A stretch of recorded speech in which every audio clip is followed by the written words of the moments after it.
সবাইকে ওয়েলকাম করছি আমাদের ইন্টারমিডিয়েটের। আমরা বলবো যে যে কয়টা গ্রামারের টপিক আছে সবগুলোর মধ্যে থেকে যদি by far the easiest topic সেটা হচ্ছে আপনাদের জন্য এই ফ্রেজের যেই প্রশ্নটা সেটা। প্রথম আমার যে ইস্যুটা সেটা হচ্ছে এই টপিকটার নাম কিন্তু শুধুমাত্র ফ্রেজ না। হ্যাঁ, এই টপিকটা আপনারা যদি নাম দেখেন অনেক জায়গায় অনেক বইয়ে লেখা থাকে যে স্পেশাল ইউজেস অফ ফ্রেজ। এই টপিকে কিন্তু আসলে শুধুমাত্র ফ্রেজ থাকে না। আপনারা যদি একটু লক্ষ্য করেন, আমি এখানে একটা দেখেন, যশোর বোর্ড 2016 একটা প্রশ্ন আছে, তারপরে এখানে আপনাদের সিলেট বোর্ড 2019-এর একটা প্রশ্ন আছে। আপনি যদি এই শব্দটাকে বলেন এটা কি কোনো ফ্রেজ? এটা কিন্তু কোনো ফ্রেজ না, এটা জাস্ট একটা কি, এটা একটা ওয়ার্ড। আবার যদি আপনাকে বলা হয় যে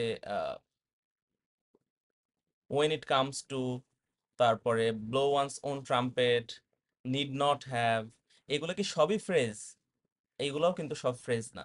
আসলে কথা হচ্ছে আমাদের এই টপিকটার মধ্যে সব থেকে ইম্পর্টেন্ট এবং সব থেকে সিগনিফিক্যান্ট অংশটা হচ্ছে ফ্রেজ। সেই জন্য আমরা এটাকে ফ্রেজ নামে চালাই দিই।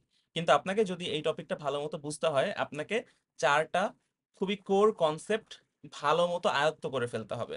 সেটা কি? সেটা হচ্ছে ওয়ার্ড। ওয়ার্ড নিয়ে আমাদের কোনো জানার কিছু নেই, এটা জাস্ট একটা শব্দ। যদি একটা শব্দ থাকে সেটা হচ্ছে ওয়ার্ড। তো ওয়ার্ড থাকতে পারে, আমরা দেখেছি আমাদের এখানে দেখেন ইট থাকে, দেয়ার থাকে, এগুলো সব হচ্ছে ওয়ার্ড। আচ্ছা, ফ্রেজ কি জিনিস? আমরা কিন্তু এর আগের ক্লাসগুলোতে দেখেছি যে ফ্রেজ ক্লজ দুইটার মধ্যে কমন যে ব্যাপারটা সেটা হচ্ছে আ গ্রুপ অফ ওয়ার্ডস, তাই না? আ গ্রুপ অফ ওয়ার্ডস মানে একাধিক শব্দের সমষ্টি, যার মধ্যে যদি সাবজেক্ট এবং ফিনাইট ভার্ব থাকে সেটাকে আমরা বলি হচ্ছে ক্লজ। এখন ক্লজ কোনগুলা দেখেন, আপনাদের থাকে it is high time, it is high time. এর মধ্যে দেখেন তো, এটা আমাদের সাবজেক্ট, এটা আমাদের ফিনাইট ভার্ব, তাহলে ইট ইজ হাই টাইমটা কিন্তু ফ্রেজ না, এটা হচ্ছে একটা ক্লজ। আবার আপনাদের কি থাকে অন্যগুলা দেখেন, অন্যগুলা থাকে হচ্ছে এই যে হ্যাজ টু, হ্যাড বেটার, তারপরে আহ, এই যে is use to, as if, what if, feel like, যা যাই থাকুক না কেন এগুলো সবই কিন্তু ফ্রেজ। বিকজ এইগুলোর মধ্যে আপনি যদি দেখেন সাবজেক্ট আর ফিনাইট ভার্ব একসাথে থাকে না। যেমন হ্যাজ টু, এর মধ্যে কি কোনো সাবজেক্ট আছে? নাই। আবার এটা কি কোনো ওয়ার্ড? না, এটা ওয়ার্ডও না, কারণ এটা একাধিক শব্দ। সুতরাং এটা ওয়ার্ড না, এটা ক্লজও না, তাহলে এটা হচ্ছে ফ্রেজ। আবার ব্লো ওয়ান্স ওন ট্রাম্পেট, এটা ওয়ার্ডও না, এটা ক্লজও না, এটাকে আমরা ফ্রেজও বলছি না। ফ্রেজের মধ্যে একটা বিশেষ ধরনের ফ্রেজ আছে যেটাকে আমরা বলি ইডিয়ম। ইডিয়ম শব্দের অর্থ বাংলা অর্থ হচ্ছে বাগধারা। এই বাগধারাগুলা যদি আসে তখন আপনারা একটু প্যারাটা খাবেন। তো যদিও সংক্ষিপ্ত সিলেবাসে কিছু জিনিস দেয়া আছে, হ্যাঁ, আপনাদের 10টা 12টা হচ্ছে এরকম এনসিটিভি কর্তৃক প্রণীত যে সংক্ষিপ্ত সিলেবাসটা আছে সেখানে দেয়া আছে যে এই স্পেসিফিক 10টা বা এই 12টা। কিন্তু আমি দেখেছি ওই 10টা 12টার বাইরেও কিন্তু আপনাদের এখানে ফ্রেজ দেয়া হয়। সুতরাং আপনাদের একটু কয়েকটা জেনে রাখতে হবে যেগুলো ফ্রিকোয়েন্টলি আসে। তা আমরা একটু ট্রাই করব সব থেকে বেশি ফ্রিকোয়েন্টলি যেগুলো আসে সেগুলোও দেখার। ওই 10টা তো অবশ্যই কমপ্লিট করব যেটা বোর্ড থেকে দেয়া আছে, আর তার বাইরেও আমি 6-7টা দেখানোর চেষ্টা করব যেগুলো বিগত বছরগুলোতে এসেছে এবং আপনাদেরও ঠিক সমভাবে গুরুত্বপূর্ণ। তাহলে বাগধারাটা কি জিনিস? বাগধারাটা হচ্ছে যেটা বলবে সেটা বুঝাবে না। সিম্পল, ও যেটা বললো সেটা বুঝাইলো না। যেমন আমরা যদি বলি, এর আগে আমরা দেখেছিলাম, হ্যাঁ, kicked the bucket. Kick the bucket মানে বালতিতে লাথি দেয়া, এটা আমাদের আক্ষরিক অর্থ। কিন্তু এই আক্ষরিক অর্থ এখানে খাটবে না, বিকজ কিক দ্য বাকেট মানে হচ্ছে মারা যাওয়া। তাহলে এইরকম যদি কোনো কিছু বুঝায় তখন সেটাকে বলে হচ্ছে ইডিয়ম বা বাগধারা। যেমন এখানে ব্লো ওয়ান্স ওন ট্রাম্পেট, এটার অর্থ হচ্ছে নিজের ঢোল নিজে পেটানো। ঠিক আছে, এর মানে কি? আসলে কি নিজের ঢোল নিজে পেটানো এটা বুঝায়? না, মানে নিজের সুনাম নিজে করা, নিজেকে জাহির করা, এইটাকে আমরা বলি হচ্ছে নিজের ঢোল নিজে পেটানো। তাহলে এটা হচ্ছে একটা ইডিয়ম। এরকম অনেক ইডিয়ম থাকে। আপনি আমার সঠিক খেয়াল নেই এটা কোন কলেজের, হয়তো নটরডেম কলেজের অথবা আদমজী ক্যান্টনমেন্ট, যত সম্ভব। আহ, একটা দেখছিলাম এরকম প্রশ্ন, যেখানে অনেকগুলা এরকম ইডিয়ম দেওয়া ছিল শুধুমাত্র, যেমন চিকেন হার্টেড দেওয়া ছিল, তারপরে বোল্ট ফ্রম দ্য ব্লু দেওয়া ছিল, এরকম অনেক বেশ কিছু ইডিয়মস দেওয়া ছিল। তাহলে প্রথমেই যদি আমরা এই টপিকটাকে একটু ডাইসেক্ট করতে যাই, তাহলে আমরা প্রথমত এইটার নামটা ভালো মতো প্রপারলি শিখবো, যে special uses of some words, phrases, তার সাথে ক্লজেসও থাকে এবং কিছু ইডিয়মসও থাকে। এখন আপনাদের আসতে হবে, দেখেন এটা তো আপনারা সবাই জানেন যে প্রশ্নটা কিভাবে থাকে। প্রশ্নটা তো উপরে বক্সে 10টা এরকম ফ্রেজ, ওয়ার্ড, ক্লজ যাই থাকে এটা দেয়া থাকবে, এবং আমাদের নিচে 10টা সেন্টেন্স দেয়া থাকবে। এই 10টা সেন্টেন্সে একটা করে গ্যাপ দেয়া থাকবে, গ্যাপটা আপনাদের ফিল করতে হবে ওই উপরের ওয়ার্ড গুলার দ্বারা, মানে যেগুলা দেয়া আছে সেইগুলার দ্বারা। তো এটা ইংরেজি প্রথম পত্রে আপনাদের যেমন উইথ ক্লুজ আছে, গ্যাপ ফিলিং, ওইটার মতো কিন্তু অতটা কঠিন না, কারণ উইথ ক্লুতে আমরা দেখি যেটা দেয়া থাকে বক্সে সেটার কিন্তু আমাদের গ্রামার চেঞ্জ করতে হয়, আমাদের বিভিন্ন ওইখানে রুলস গুলা কিন্তু অ্যাপ্লাই হয়। কিন্তু এখানে হচ্ছে মজার বিষয় যে যা দেয়া আছে বক্সের মধ্যে সেগুলাই কিন্তু হবে। দু একটা আছে, যেমন বি বর্ন, বি বর্নটা বিবর্ণিত হয় না, তখন এই am is are was were shall be will be তার মধ্যে আপনাকে দেখতে হয়। এরকম দু একটা আছে, সেটা আমরা একটু পরে দেখব। তো প্রথমত আমাদের বেসিক আইডিয়াটা হচ্ছে এরকম 10টা আমাদের ফ্রেজেস দেয়া থাকবে এবং নিচে আমাদের 10টা সেন্টেন্স দেয়া থাকবে, আমাদের এখানে গ্যাপ ফিল করতে হবে। এই তো, এখন আমরা একে একে ধাপে ধাপে দেখি। প্রথম যে আপনাদের সব থেকে ইজিয়েস্ট এবং আমার কাছে মনে হয় যে ম্যাক্সিমাম প্রশ্নতে এটা থাকে, বি বর্ন অথবা ওয়াজ বর্ন। আর বি বর্ন ওয়াজ বর্ন থাকা আপনাদের জন্য অনেক আশীর্বাদ স্বরূপ, বিকজ এটা অনেক ইজি। আমরা প্রথমত জানি যে বর্ন মানে কি, জন্মগ্রহণ করা, তাই না? আর বি বর্ন যদি থাকে, আপনারা মাথায় রাখবেন, যদি বক্সের মধ্যে বি বর্ন থাকে সেটাকে আপনাকে অবশ্যই am is are was were shall be will be, এটা হচ্ছে আমাদের বি ভার্ব, এর মধ্যে যে কোনো একটা ভার্ব তার সাথে বর্ন। তবে নর্মালি 95% অফ দ্য টাইম আপনারা ওয়াজ বর্নটাকেই পেয়ে যাবেন, নর্মালি এটা থাকবে, হ্যাঁ। কিন্তু আমি কয়েকটা আরো দেখাচ্ছি যে কি কি থাকতে পারে। যেমন দেখেন, Nabila dash in a poor family. আচ্ছা, নাবিলা ধরেন উপরে দেয়া আছে বক্সের মধ্যে বি বর্ন। এখন আমার প্রশ্ন হচ্ছে এই জায়গাতে কি হবে, আপনাকে তাহলে এটা ডিসাইড করতে হবে সাবজেক্টটার নাম্বার এবং পার্সন এইটার অনুসারে। তাহলে নাবিলা, নাবিলা হচ্ছে থার্ড পার্সন, থার্ড পার্সনের সাথে আর সিঙ্গুলার নাম্বারের সাথে সবসময় কি হয়, ইজ বা ওয়াজ। আমরা তো কখনো প্রেজেন্ট টেন্সে কেউ জন্মগ্রহণ করেছিল এটা বুঝাবো না, বা জন্মগ্রহণ করাটাই তো, এটাই তো অলরেডি হয়ে গেছে, দ্য প্রসেস, আপনাকে এটা দেখতে হবে সবসময়, হ্যাঁ। বর্ন, এই ভার্বটাকে অনেকেই মনে করে এটা মনে হয় V1। আসলে বি ভার্বের পরে কি কখনো আপনারা V1 হইতে দেখছেন? বি ভার্বের পরে হয় ভার্ব প্লাস আইএনজি হবে, অথবা বি ভার্বের পরে V3 হবে। আপনারা জানেন বি ভার্বের পরে ভার্ব প্লাস আইএনজি হয় কখন? যখন অ্যাক্টিভ ভয়েস হয়। আর যখন প্যাসিভ ভয়েস হয়, অর্থাৎ সাবজেক্টটা যখন ওই ভার্বের কাজটা নিজে করতে না পারে, তখন এটা প্যাসিভ ভয়েস হয়। তো আমাদের এই যে বর্ন, এটা হলো V3। কোন ভার্বের V3? এটা হচ্ছে বেয়ার, বেয়ার ভার্বের V3। বেয়ার মানে আপনারা তো জানেন, কোনো কিছু কি করা, ক্যারি করা, পরিবহন করা।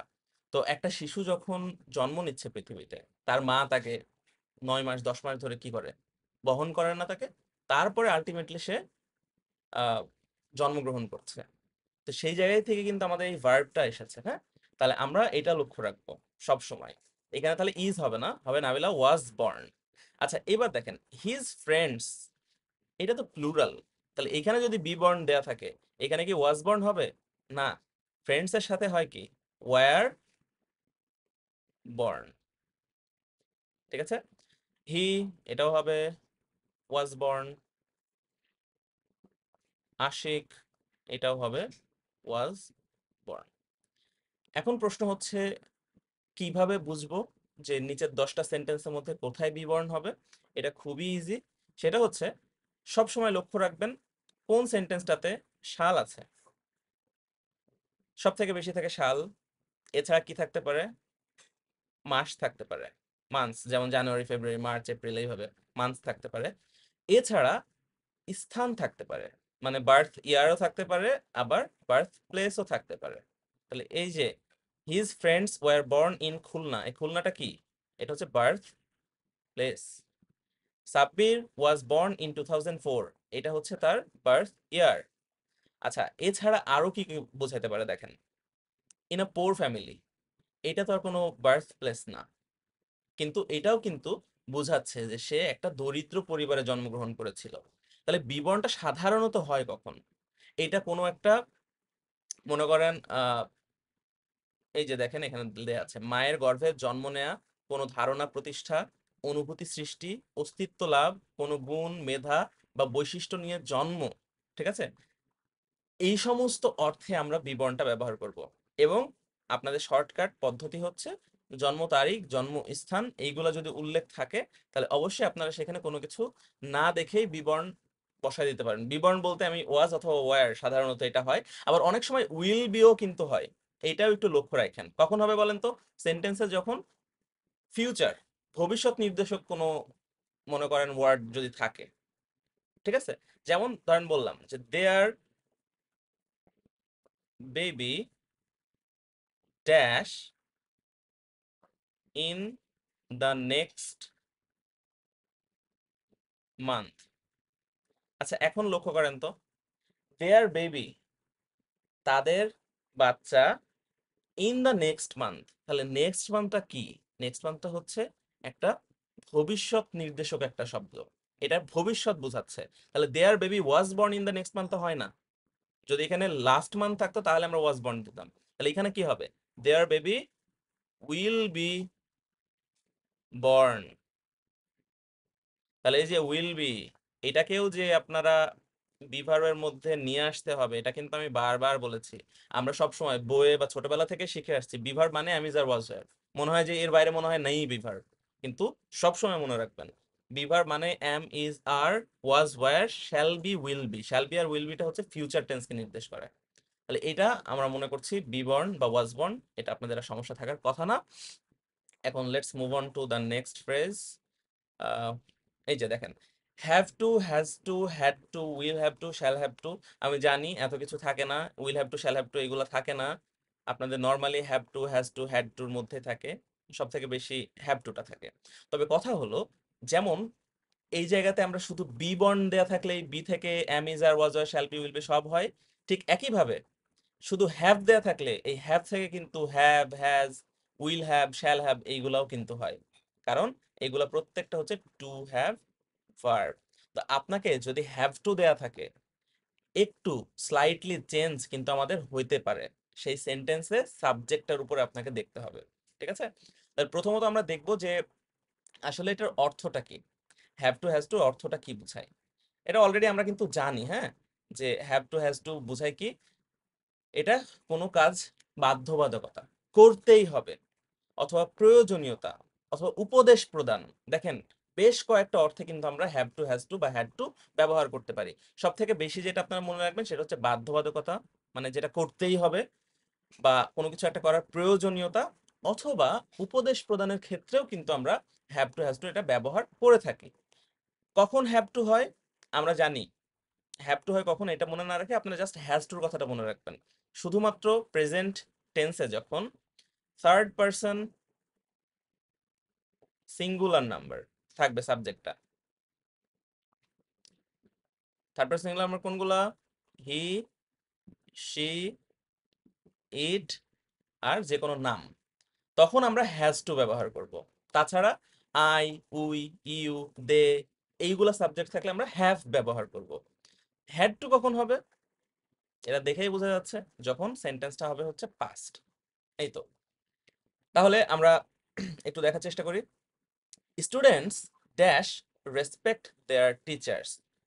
আচ্ছা, প্রথমত এখানে অর্থটা চিন্তা করেন, যে শিক্ষার্থীদের তার তাদের শিক্ষকদের কি করতে হবে? রেসপেক্ট করতে হবে, সম্মান করতে হবে। এটা কি কোনো চয়েস নাকি এটা বাধ্যবাধকতা? অবশ্যই একটা স্টুডেন্টের জন্য তার শিক্ষককে সম্মান করা একটা বাধ্যবাধকতার মধ্যেই পড়ে, তাই না? এটা তাদের একটা ডিউটি। সুতরাং আপনারা এখানে হ্যাভ টু, হ্যাজ টু এটা ব্যবহার করবেন। এখন দেখেন আমাদের সাবজেক্টটা কি? সাবজেক্ট হচ্ছে প্লুরাল, তো প্লুরালের সাথে আমরা এখানে হ্যাভ টু ব্যবহার করব। তারপরে দেখেন রহিম, রহিম হচ্ছে সিঙ্গুলার সাবজেক্ট, হ্যাজ টু ব্যবহার করব। রুবিনা, এখানে আমরা হ্যাজ টু ব্যবহার করব কারণ সিঙ্গুলার সাবজেক্ট, কিন্তু আপনি যদি এখানে লক্ষ্য করেন একটা অতীত নির্দেশক শব্দ আছে, লাস্ট ইয়ার বোঝাচ্ছে গত বছর। তাহলে গত বছর যদি হয় এটা কিন্তু আমরা প্রেজেন্ট টেন্সে আনতে পারবো না, এখানে আমাদের ব্যবহার করতে হবে had to. Rubina had to complete the task last year. ঠিক আছে, যে তাকে গত বছরে এই কাজটা সম্পূর্ণ করতে হয়েছিল। তারপরে দেখেন he dash perform his duty next. আচ্ছা, এইখানে একটু লক্ষ্য করেন নেক্সট ডে আছে, এখন সেই হিসেবে আপনারা বুঝতেই পারছেন এটা ভবিষ্যৎকে নির্দেশ করছে। তাহলে এইখানে আমাদের কি হবে বলেন তো? এইখানে কিন্তু আমাদের উইল হ্যাভ টু দিতে হবে। তাহলে he will have to perform his duty next, যে তাকে মানে এর পরবর্তীতে তার হচ্ছে ডিউটিটা পারফর্ম করতে হবে, তার দায়িত্বটা পালন করতে হবে। এখন কথা হচ্ছে যদি এতটুকুতেই আমাদের সমস্যাটা শেষ হয়ে যেত তাহলে তো কোনো সমস্যাই ছিল না। সমস্যা একটা আছে, সব থেকে বেশি আমাদের স্টুডেন্টরা যেখানে সমস্যাটা করে সেটা হচ্ছে আমাদের আরেকটা সিমিলার টাইপের ফ্রেজ আছে না, হ্যাড বেটার। দেখেন normally have to, has to, had two এগুলো সবসময় কোথায় বসে? সাবজেক্টের ঠিক পরে যদি শূন্যস্থান থাকে তখন বসে। মানে এটা আমাদের মডাল অক্সিলারি ভার্ব, যেহেতু হ্যাভ টু হ্যাজ টু এগুলো হচ্ছে সেমি মডাল ভার্ব, তো সাবজেক্টের পরে বসে, তারপর একটা হচ্ছে আপনাদের মেইন ভার্ব থাকে। যেমন দেখেন এখানে হ্যাভ টুটা হচ্ছে আমাদের মডাল ভার্ব মানে অক্সিলারি ভার্ব, রেসপেক্ট হচ্ছে আমাদের মেইন ভার্ব। এখানে হ্যাজ টু হচ্ছে আমাদের মডাল ভার্ব, অবেটা হচ্ছে মেইন ভার্ব। ঠিক একইভাবে হ্যাড বেটারও কিন্তু আমাদের সাবজেক্টের পরে বসে, এবং এগুলোর অর্থ অনেক সময় একই রকম শোনায়। মানে যেখানে আমি এটা ব্যবহার করতে পারছি যে হ্যাড টু ব্যবহার করতে পারছি, সেখানে কিন্তু আমি হ্যাড বেটারও কিন্তু ব্যবহার করতে পারি। এটা কিন্তু সেন্টেন্সের অর্থ বা সেন্টেন্স গ্রামাটিক্যালি কোনোভাবে কিন্তু ভুল হয় না। তো এর মধ্যে একটা খুবই থিন লাইন আছে, হ্যাঁ, খুবই সূক্ষ্ম একটা লাইন আছে, সেটা যদি আপনি বুঝতে পারেন তাহলে আপনার এই জায়গাতে সমস্যাটা হবে না। যদি উপরে যে 10টা মানে বক্সের মধ্যে 10টা যে ফ্রেজ দেয়া আছে তার মধ্যে যদি শুধু একটাই থাকে, হয় হ্যাড বেটার আছে না হলে হ্যাভ টু আছে, তাহলে তো আপনার কোনো সমস্যা নেই। কিন্তু যখন দুইটাই থাকবে তখন আপনাদের একটু সমস্যা হয়ে যাবে যে আচ্ছা তাহলে কোথায় কোনটা ব্যবহার করতে হবে। তো সেটার জন্য আমরা আগে হ্যাড বেটারটা দেখি। আমরা দেখছিলাম হ্যাভ টুর ব্যবহারটা আমরা কোনো কিছু বাধ্যবাধকতা, কোনো কিছু প্রয়োজনীয়তা, কোনো উপদেশ প্রদান এই অর্থে আমরা ব্যবহার করছিলাম। হ্যাড বেটার কোন অর্থে আমরা ব্যবহার করি সেটা একটু দেখেন।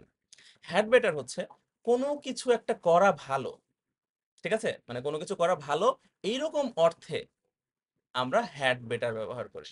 তাহলে কোনো কিছু বলা ভালো, কোনো কিছু করা ভালো, এরকম যদি অর্থটা আমরা প্রকাশ করে তখন আমরা ব্যবহার করি হচ্ছে হ্যাড বেটার। সেখানে কিন্তু আমরা হ্যাভ টু বা হ্যাজ টু ব্যবহার করতে পারবো না।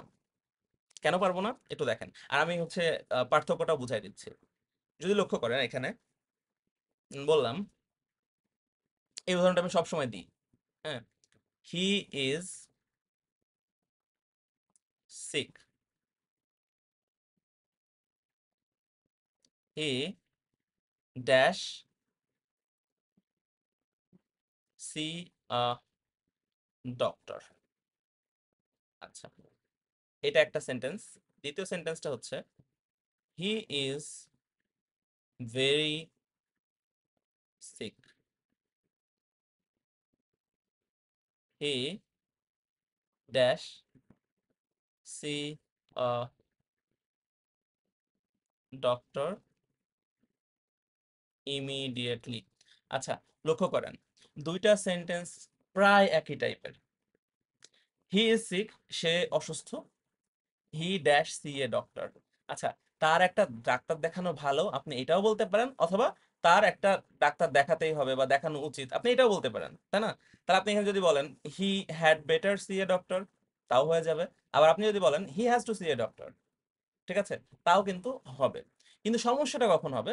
যখন আপনার প্রশ্নতে দুইটাই থাকবে, যে হ্যাড বেটারও উপরে দেওয়া আছে আর হ্যাভ টুও দেওয়া আছে। এখন আপনি কোনটা কোথায় দিবেন?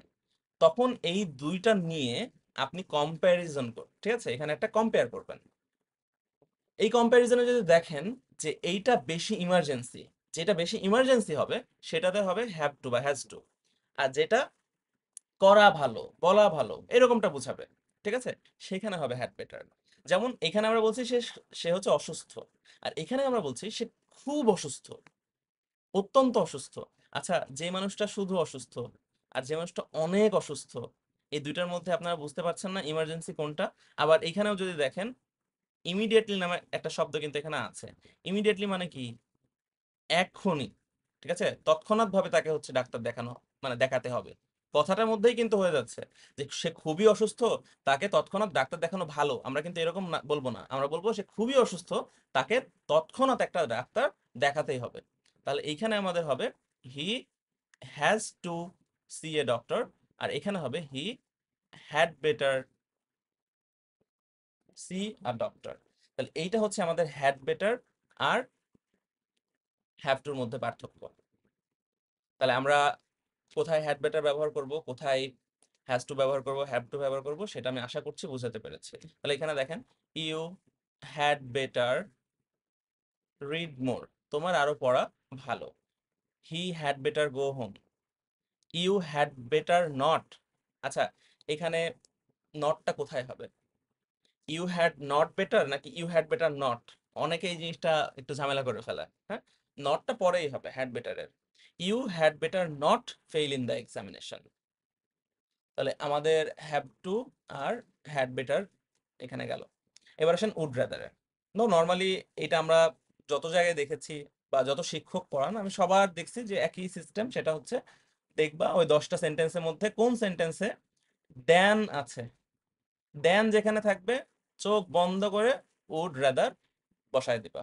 হ্যাঁ, এটা মোস্ট অফ দ্য টাইম কিন্তু কাজ করে, বলছি না যেটা ভুল। তবে আপনি যদি এটার অর্থ না বুঝেন, উড রাদার বাক্যের মধ্যে বসে কি অর্থ তৈরি করে, এটা না বুঝতে পারলে আপনি অনেক সময় সমস্যায় পড়বেন। এবং দেন যে শুধুমাত্র উড রাদারের ক্ষেত্রে বসতে পারে তা কিন্তু না। আমাদের কিন্তু আরো একটা ফ্রেজ আছে, নো সুনার হ্যাড। আপনারা জানেন নো সুনার হ্যাড এর পরেও কিন্তু সেন্টেন্সে দেন থাকে। ঠিক আছে? নো সুনার হ্যাড এর পরেও হচ্ছে দেন থাকে। তাহলে সেই জায়গায় কিন্তু আপনাকে এই সমস্যাটা ফেস করতে হবে যে স্যার এখন তো 10টা সেন্টেন্সের মধ্যে 2টাতে আছে দেন, তাহলে এখন কোনটাতে কোনটাতে বসাবো? আবার আপনার যদি প্রশ্ন দেখেন, সিলেট বোর্ডের যদি প্রশ্নটা দেখেন, তাহলে সেখানে আবার দেখবেন যে ওখানে কোনো দেনই নেই। তাহলে এখানে উড রাদার আমরা কোথায় ব্যবহার করব? তাহলে প্রথমত আমরা আগে বুঝে নিই যে 99% অফ দ্য টাইম যত প্রশ্ন আপনারা দেখবেন বিগত বছরের সবগুলাতে কিন্তু উড রাদারের এখানে দেন ছিল, এবং ধরা যায় আপনাদেরও ভবিষ্যতে থাকবে যতগুলো পরীক্ষা দিবেন। তবে যদি ওই 1% সময় না থাকে তাহলে কি করবেন? তো এটা একটু বুঝে নেন।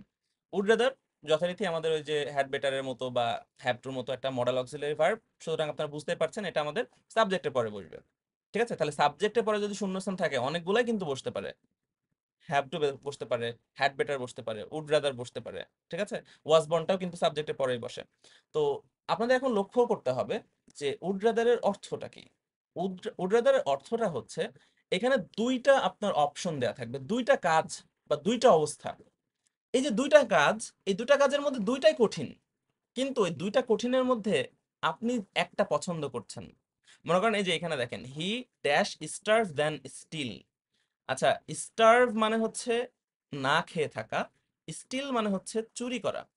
দেখেন দুইটা কাজই কিন্তু কঠিন একজনের জন্য, কিন্তু এর মধ্যে আপনার অধিক পছন্দনীয় কোনটা?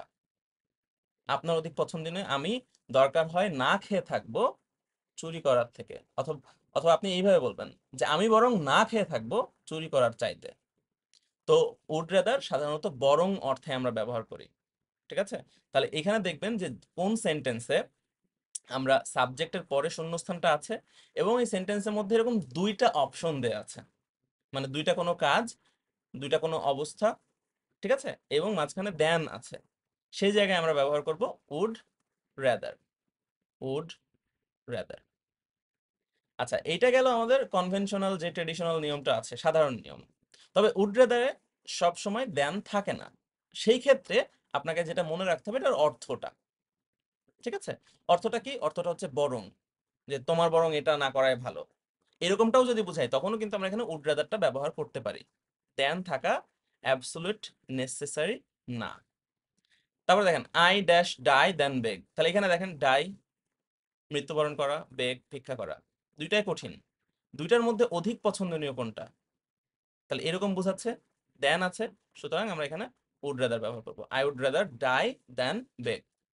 আশা করছি উড রাদার নিয়ে সমস্যা হবে না। আমরা দু একটা প্রশ্ন যখন প্র্যাকটিস করব, বা সিলেট বোর্ড 19-এর প্রশ্নটা যখন আমরা একটু প্র্যাকটিস করব, তখন আপনার এটা আরো বেশি ক্লিয়ার হবে। এখন আসেন লেট অ্যালোন। এটা খুব ইন্টারেস্টিং। লেট অ্যালোনটা যদি অর্থটা মনে রাখতে পারেন, তাহলেই আর প্রয়োজন হবে না। সেটা কি? এইটাই হয় না, ওইটা তো দূরের কথা। মানে কোনো কিছু চিন্তাই করা যায় না, বা এটা তো ভাবাই যায় না, এরকম যখন অর্থ বোঝায়। এবং লেট অ্যালোনের এক পাশে কম আর এক পাশে বেশি হয়, এক পাশে ছোট আর এক পাশে বড় হয়।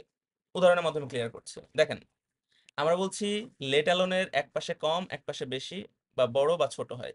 যেমন দেখেন, 1 কিলোমিটার 10 কিলোমিটার, তাহলে বড় ছোট। এ প্লাস আর শুধুমাত্র বি, তাহলে গ্রেড দেখেন বেশি কম। তাহলে এরকম যদি থাকে, এবং যদি অর্থটা এমন বোঝায় যে এইটাই হয় না আর ওইটার কথা তো ভাবাই যায় না, he does not get B let alone A plus, সে বি পায় না, এ প্লাস তো দূরের কথা, বা এ প্লাস তো ভাবাই যায় না। সে 1 কিলোমিটার হাঁটতে পারে না, লেট অ্যালোন 10 কিলোমিটার, 10 কিলোমিটার তো ভাবাই যায় না। তাহলে এরকম যদি থাকে, শূন্যস্থানের আগে পরে যদি দেখেন কম বেশি ছোট বড় এরকম আছে, আর উত্তর মানে আমাদের অর্থটা এরকম বোঝাচ্ছে যে এটা তো চিন্তাই করা যায় না, এটাই হয় না, ওইটা তো ভাবাই যায় না, তখন আমরা জাস্ট স্রেফ লেট অ্যালোন বসাই দেবো। ওকে, লেট অ্যালোন গেল। আচ্ছা, এটা দেখেন অ্যাজ ইফ অ্যাজ দো, এই দুইটাই আমাদের যেই শর্ট সিলেবাসের মধ্যে থেকে দেয়া আছে, তার মধ্যে কিন্তু অ্যাজ ইফ অ্যাজ দোটা উল্লেখ করা নেই, তবে এই দুইটা কিন্তু অনেক কমন, এই দুটো কিন্তু আসে। হ্যাঁ, অ্যাজ ইফ অ্যাজ দোর অর্থটা আপনারা মনে রাখবেন। এটার অর্থ হচ্ছে যেন, বাংলাতে যেন অর্থ আমরা প্রকাশ করি। এবং এটা মধ্যে একটা পিঞ্চ, একটা টোন, একটা সুর থাকে। হ্যাঁ, কেউ কাউকে পিঞ্চ করে কথা বলছে, এমন ভাব করছে যেন সে সব জানে, সে এমন ভাবে কথা বলে যে সে সব জানতা শমশের। তো এই টাইপের একটা পিঞ্চের একটা হিন্টস থাকে।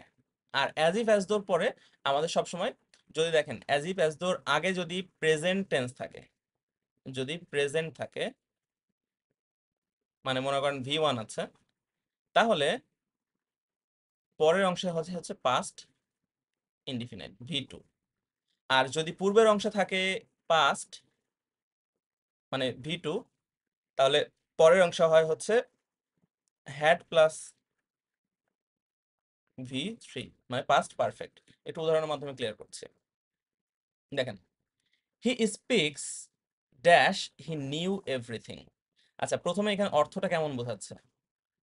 যে সে এমন ভাবে কথা বলে ড্যাশ, সে সব জানে। আচ্ছা, এখানে আমরা বাংলায় বলছি জানে, কিন্তু আমাদের ইংরেজিতে দেখেন নিউ লেখা আছে, এটা তো জানতো, এমন হওয়ার কথা না? কিন্তু আমরা কিন্তু এমন ভাবে বলবো না, সে এমন ভাবে কথা বলে যেন সব জানতো। তো এইটাই হচ্ছে আমাদের অ্যাজ ইফ অ্যাজ দো নিয়মটা।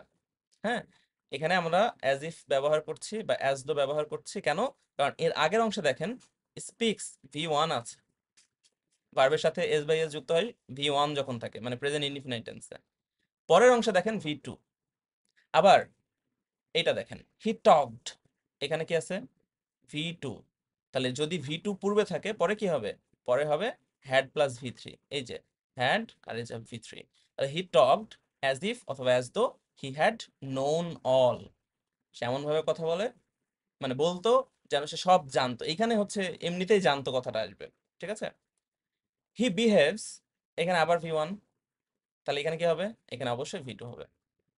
হি behaves as if he were a mad, সে এমন ব্যবহার করে যেন সে একটা পাগল। তাহলে অ্যাজ ইফ বা অ্যাজ দো এটা যেন অর্থে আমরা প্রকাশ করি, এবং আমরা টেন্সের ফরমেশনটাও কিন্তু দেখে গেলাম। যদি এর পূর্বে থাকে প্রেজেন্ট ইনডিফিনাইট, পরে হবে পাস্ট ইনডিফিনাইট। যদি পূর্বে থাকে পাস্ট ইনডিফিনাইট, পরে হবে পাস্ট পারফেক্ট। আচ্ছা, এবার আসেন হোয়াট ইফে। প্রথমে একটা কথা বলি, যখন দেখবেন কোনো একটা ফ্রেজ আমাদের বক্সের মধ্যে দেয়া আছে, সেটা হোয়াট ইফ হোক, হোয়াট ডাজ লুক লাইক হোক, হোয়াটস ইট লাইক হোক, এইগুলা মানে প্রত্যেকটা, এই যে আমাদের হোয়াট, এটা কি ইন্টারোগেটিভ প্রোনাউন না? এটা দিয়ে থাকলে আপনি বুঝবেন সেই সেন্টেন্সের মধ্যে অবশ্যই অবশ্যই নোট অফ ইন্টারোগেশন থাকবে, মানে কোয়েশ্চেন মার্ক থাকবে। তাহলে এখন দেখবেন যে 10টা সেন্টেন্স দেয়া আছে, 10টা সেন্টেন্সের মধ্যে হয়তো 2টা বা 3টাতে কোয়েশ্চেন মার্ক আছে। তাহলে আপনি হোয়াট ইফটা কোথায় ব্যবহার করবেন, সেটার জন্য কিন্তু 10টাই আপনাকে দেখার কোনো প্রয়োজন নেই, আপনি জাস্ট ওই 3টার মধ্যে দেখবেন। তাহলে এখন আমরা দেখবো হোয়াট ইফের অর্থটা কি। দেখেন, হোয়াট ইফ আমরা সাধারণত ব্যবহার করি যে যদি তাই হয়, যদি এমন হয় তাহলে কি হবে, যদি এমন হতো তাহলে কি হবে। মানে কোনো কিছু একটা ঘটার ভয় প্রকাশ করছে, বা কোনো একটা মতামত জানার করছে যে আচ্ছা আজকে তো বৃষ্টি হচ্ছে, তো আমরা খিচুড়ি খেলে কেমন হয়, তাহলে এটা কি, তার মতামত জানতে আমি চেষ্টা করছি।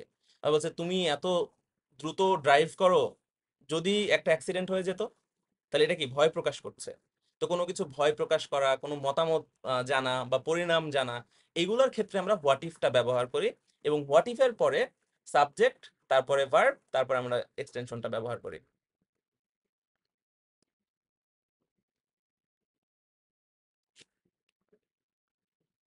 আচ্ছা, ও আচ্ছা, আমি মনে হয় এই জায়গাতে একটু ঝামেলা করে ফেলছি। আমি হোয়াটস ইট লাইকের সাথে হোয়াট ইফটাকে মনে ফেলছি। আচ্ছা, হোয়াট ইফে অনেক সময় প্রশ্নবোধক চিহ্ন থাকে, আবার অনেক সময় নাও থাকতে পারে। যখন আপনাকে এরকম একটা রেটরিক কোয়েশ্চেন করবে, হ্যাঁ, যে যদি এমন হতো তাহলে কেমন হতো, তাহলে আপনার হচ্ছে হোয়াট ইফের সাথে কোয়েশ্চেন থাকে। আর যদি কোনো মতামত জানায়, কোনো ভয় প্রকাশ করে, তখন হচ্ছে প্রশ্নবোধক চিহ্নটা থাকে না। আহ, যেমন দেখেন, dash the message is true, বলছে যদি মেসেজটা সত্য হয়, তাহলে এখানে কি ভয় প্রকাশ করছে, what if. What if the message is true, তাহলে দেখেন হোয়াট ইফ এর পরে আমরা বলছি সাবজেক্ট হবে, তাহলে এই যে হচ্ছে আমাদের সাবজেক্ট, সাবজেক্টের পরে ভার্ব, তারপরে হচ্ছে আমাদের এক্সটেনশন। তো দেখেন, আই ডোন্ট ওয়েস্ট টাইম, আমি কখনো সময় নষ্ট করি না। What if I fail in the examination, যে আমি পরীক্ষায় ফেল করি, তাহলে এটাও কিন্তু একটা পরিণাম, একটা কোনো কিছু ঘটার ভয় প্রকাশ করছে। সেই জন্য এখানেও আমাদের হোয়াট ইফ আমরা ব্যবহার করছি। আচ্ছা, হোয়াট ডাজ লুক লাইক আর হোয়াটস ইট লাইক আমি একসাথে শেখাবো। এর কারণ আছে। প্রথমত, আপনারা যত বইয়ে শিখছেন বা টিচাররা শেখায় এইভাবে যে দুইটা আমাদের ফ্রেজ থাকে, যেখানে দুইটা করে শূন্যস্থান থাকে। একটা হচ্ছে what does dot dot dot look like, এখানেও দুইটা শূন্যস্থান থাকে। আবার আরেকটা হচ্ছে হোয়াটস ডট ডট ডট লাইক। তো সব সময় কিন্তু জিনিসটা সত্য না। তো এখানেও কিন্তু একটা সমস্যা হয়। যেমন আমাদের ওই যে হ্যাভ টু আর হ্যাড বেটারের মধ্যে একটা সমস্যা, আর এই হোয়াট ডাজ লুক লাইক আর হোয়াটস লাইকে একটা সমস্যা। তো এটা একটু ভালো মতো বোঝার চেষ্টা করবেন। প্রথমত, যদি দেখেন নিচে যে 10টা সেন্টেন্স দেয়া থাকবে প্রশ্নতে, তার মধ্যে দুইটাতে আছে দুইটা করে শূন্যস্থান, তাহলে আমরা বাকি 8টা বাদ দিয়ে দিব। হোয়াট ডাজ লুক লাইকের জন্য আর হোয়াটস লাইকের জন্য ওই দুইটা বাক্যর মধ্যে আমরা দেখার চেষ্টা করব যে কোনটা কোথায় হয়। আমি বলবো হোয়াট ডাজ লুক লাইক মনে রাখার জন্য আপনারা এই ওয়ার্ডটা সবসময় মাথায় রাখবেন। লুক মানে কি? লুক মানে হচ্ছে দেখা, দেখা। আচ্ছা, এখন লক্ষ্য করেন আমাদের কি কি থাকবে, দুইটা শূন্যস্থান থাকবে। তাহলে এই যে আমাদের এই সেন্টেন্সটা, এটা দুইটা শূন্যস্থান আছে, চেক। আর বলছে দুইটা শূন্যস্থানের মাঝের যে ওয়ার্ডটা থাকবে, তাহলে এই যে দুইটা শূন্যস্থান, তার মাঝের যে ওয়ার্ডটা, এই ওয়ার্ডটা দেখতে কেমন লাগে এমন যদি বুঝাই, তখন আমরা সেখানে হোয়াট ডাজ লুক লাইক ব্যবহার করব। অর্থাৎ এই জায়গায় দেখার একটা বিষয় থাকবে, ওই বস্তুটাকে দেখতে কেমন লাগে, ওইটা একটা ফিজিক্যাল একটা এক্সিস্টেন্স থাকবে, ওইটা একটা ফিজিক্যাল এন্টিটি থাকবে। ঠিক আছে? স্পোর্টস কার, লক্ষ্য করেন স্পোর্টস কার কি দেখা যায় না চোখে? অবশ্যই দেখা যায়। তাহলে আমরা এখানে দেখছি দুইটা শূন্যস্থান আছে। এবং আরেকটা জিনিস হচ্ছে হোয়াট ডাজ লুক লাইক, অবশ্যই ওই সেন্টেন্সে কি থাকবে, কোশ্চেন মার্ক থাকবে, নোট অফ ইন্টারোগেশন থাকবে, তাহলে এটাও আছে। তাহলে আমাদের ফর্মুলার মধ্যে পড়ে গেছে। আর বোঝাচ্ছেও এরকম যে I have never seen a sports car, আমি কখনো একটা স্পোর্টস কার দেখিনি। What does a sports car look like, একটা স্পোর্টস কার দেখতে কেমন লাগে বা কেমন। I have never been to a sea beach, আমি কখনো সমুদ্র সৈকতে যাইনি। What does a sea beach look like, একটা সি বিচ দেখতে কেমন লাগে। তাহলে দেখেন এখানে স্পোর্টস কার বা সি বিচ দুইটাই কিন্তু দেখার বিষয়, আমরা চোখ দিয়ে কিন্তু দেখতে পাই। সেই জন্য আমরা এখানে হোয়াট ডাজ লুক লাইক বসাচ্ছি। আচ্ছা, on the other hand what's dot dot like এর ক্ষেত্রে আমরা কি করব? দেখেন এখানেও কিন্তু দুইটা শূন্যস্থান থাকবে, তার মানে ওইটার মতোই। এখানেও আমাদের নোট অফ ইন্টারোগেশন থাকবে, ওইটার মতোই। পার্থক্য যেটা হবে সেটা হচ্ছে এই দুইটা শূন্যস্থানের মাঝখানের যে মানে ইয়েটা থাকবে, ওয়ার্ডটা থাকবে বা গ্রুপ অফ ওয়ার্ডস থাকবে, এই জিনিসটা না দেখার কোনো বিষয় না। যেমন দেখেন এখানে সিঙ্গিং অ্যাট এ প্রোগ্রাম, আচ্ছা এখানে প্রোগ্রাম আর হয়ে গেছে। সিঙ্গিং এট এ প্রোগ্রাম মানে একটা অনুষ্ঠানে গান গাইতে। আচ্ছা, একটা অনুষ্ঠানে গান গাইতে দেখতে কেমন লাগে এরকম বলবো আমরা, যে ওটা কি দেখার কোনো বিষয়? অথবা দেখেন ফেইলিং মানে ফেইল করা, ফেইল করা দেখতে কেমন লাগে এরকমটা বলবো? না, অবশ্যই না। তাহলে এখানে দেখার কিন্তু বিষয় না, এটা হচ্ছে অনুভবের বিষয়। বলছে একটা প্রোগ্রামে গান গাইতে কেমন অনুভব হয়, কেমন লাগে। তাহলে এখানে দেখা শব্দটা কিন্তু বাদ। তাহলে দেখা শব্দটা যদি বাদ হয়, তাহলে আমাদের এই লুক শব্দটাও বাদ হবে। কি ওয়ার্ডস ডট ডট ডট লাইক হবে, তাই না? যেমন দেখেন ফেইলিং, এটা তো দেখার বিষয় না, এটা অনুভব করার বিষয়, যে ফেইল করলে কেমন লাগে। তাহলে দেখেন, I have never sung at a program, আমি কখনো একটা প্রোগ্রামে গান গাইনি। What's singing at a program like, what's like হচ্ছে এখানে তাহলে। আচ্ছা, তারপরে I have never fail at anything, আমি কখনো কোনো কিছুতে ফেল করিনি। হোয়াটস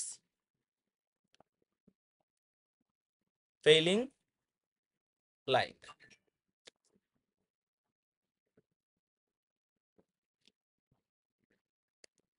আচ্ছা, এখন আরেকটা জিনিস হচ্ছে, এই হোয়াটস লাইক বা হোয়াটস ইট লাইক এটা কিন্তু দুইটা শূন্যস্থান ছাড়াও থাকতে পারে।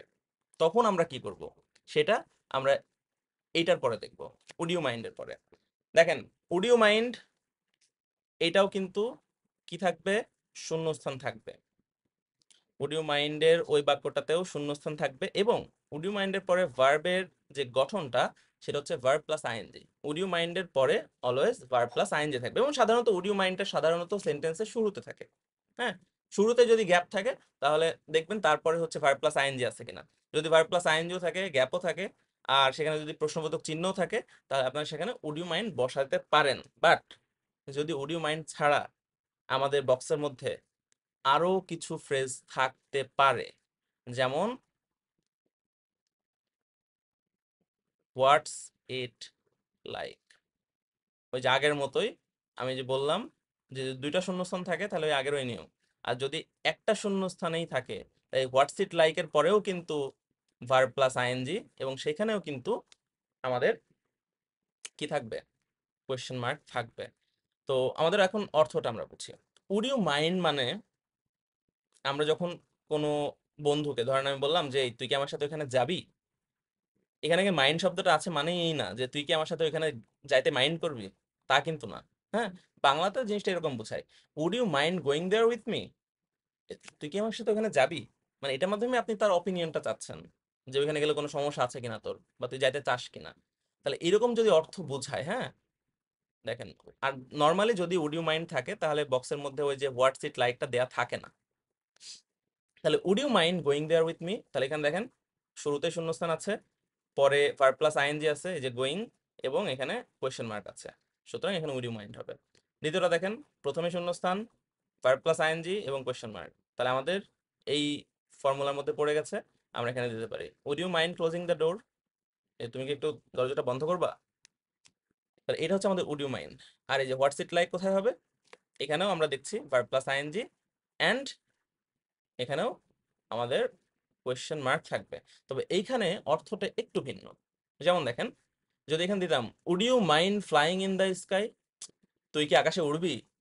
আর এখানে আমরা বোঝাচ্ছি কি, হোয়াটস ইট লাইক, হোয়াটস ইট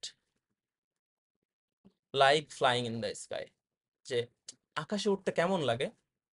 তাহলে দেখেন এটা কিন্তু এমনিতেই আপনারা পেরে যাবেন।